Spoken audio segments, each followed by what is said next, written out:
Today I want to talk about Timothy O'Sullivan. He was born circa 1840 in Ireland. Some places say New York, but I think Ireland is probably more likely. He died January 14th of 1882 of tuberculosis in Staten Island, New York, at the young age of 42.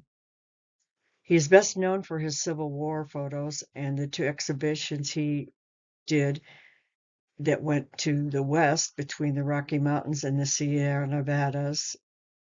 He began to do his work with the George B. McClellan studio, and he apprenticed to Alexander Gardner. Gardner stated, O'Sullivan was my superintendent of map and field work. James Heron, a biographer, stated that O'Sullivan was an honorary civilian who was attached to the Corps of Engineers as part of a topographic engineer, which was part of the U.S. Army and was tasked with mapping and design construction of federal projects. From November 1861 to April 1862, he worked on various projects in the West Coast.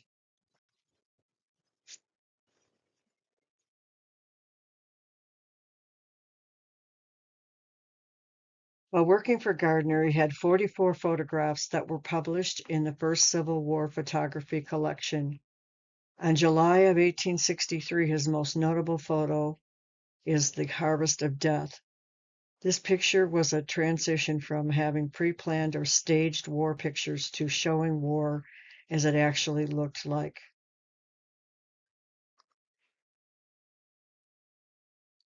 The next was a slide of a man named John Burns, who was a famous Civil War veteran who survived but incurred multiple injuries from it.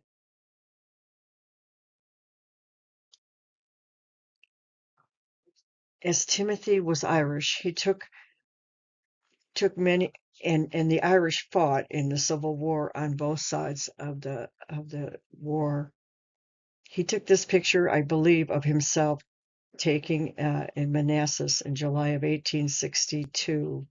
It states the photographer and his kit. So it was a place to move around during the war and follow the battles.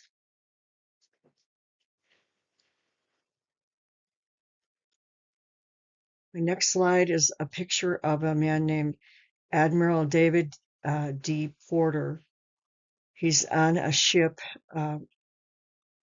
after a victory over a battle in Fort Fishner, North Carolina.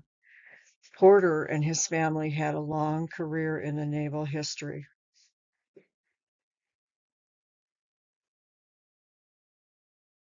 After the Civil War was over, O'Sullivan became an official for the geological exploration of the 14th parallel under Clarence King. King was a geologist and first director of the U.S. Geological Survey. This group was charged with exploring the area between the Rocky Mountains and the Sierra Nevada. They documented mines and lands, the Pacific Railroad. These lands were not industrialized with the use of photography. They documented what it looked like. In the past, they had used paintings only, and now they were able to photograph the same detail with camera, and it was very groundbreaking to combine art and science together. It looks as though this is a settlement, and they also were trying to allure people to come to the West to make money off of them, to sell land. That was the other reason that I think the government had hired some of these men to do these surveyings. And these are just some pictures that were his, that he took of landscapes there. The landscapes in this West were rather stark and not especially popular at this time, but they're beautiful. I think that he really used line. He's very artistic, used line and color and or not color, excuse me, line and design and shape in his photographs, but also was able to you know, capture the details that he needed to capture to give to Washington. This is another one of his pictures of the West. I believe this one is from, I think this is the Grand Canyon. He was probably one of the first people to ever photograph that as well.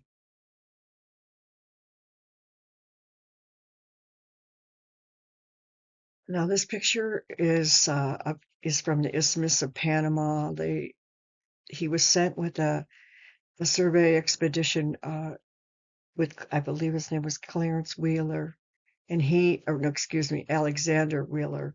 He was tasked to go down there and survey where the Panama Canal was going to be built, and he took this picture of a long ship in the middle of these trees.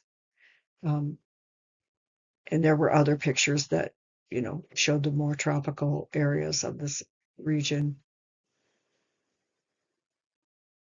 He surveyed that canal from 1871 to 1874.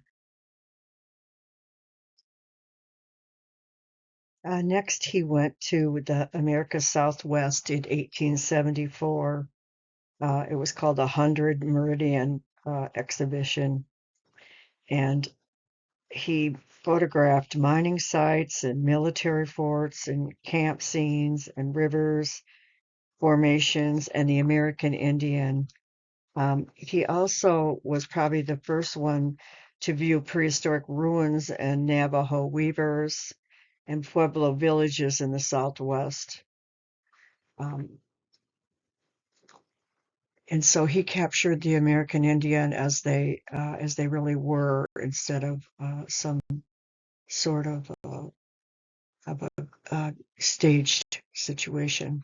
One of the things that they said about that was that in the past they had staged the Indians and dressed them and made them look like they wanted them to, and he actually captured them in their habitat, looking as though they how they live. This picture is from Shoshone Falls, Utah, and it was one of the last pictures he took at the end of this Wheeler exhibition before he went back to Washington, D.C. And so the next photo I want to talk about is this picture of the Colorado River. His team with Wheeler were surveying the Colorado River, and they were using flatboats in the river, and some of the boats capsized on the river, and he had taken around 300 negatives, and they were on this voyage, and several of them were lost, and so it was kind of miraculous that any of them survived, but a few of them did, but they were also stranded there for a time, and I was unable to really find out any information about how they got out of there or anything, but it sounded as though they almost starved to death there because it was such an isolated area for them to get any help to come in and rescue them. So the next thing I want to show is this is outside of Salt Lake City, and it's called O'Sullivan's Peak, and so it's named after him, and they also call it Sunrise Peak too. But he was such a famous photographer of the West that they paid tribute to him with naming a mountain after him. And so I will read this, some other information. Here are some quotes from O'Sullivan. Place and people are made familiar to us by means of the camera, in the hands of a skillful operator who take care to lose no good chance to scour the country for new fields for photographic labor. The next quote is, the Battle of Bull Run would have been photographed close up, but for the fact that a shell from one of the rebel field pieces took away the photographer's camera. which I'm wondering if he wasn't talking about himself. And there was another quote from, must have been a fellow worker, who said, O'Sullivan is in his element, swearing at snow. Timothy O'Sullivan published 1,873 photos. He was also a trailblazer in photography in many ways. He was the first to not glamorize war or Native American or the Native Americans. He also took pictures of stark landscapes which captured the truth in what he saw, nothing staged. He explored unknown territory on mule with heavy equipment, harsh lands, hostile conditions.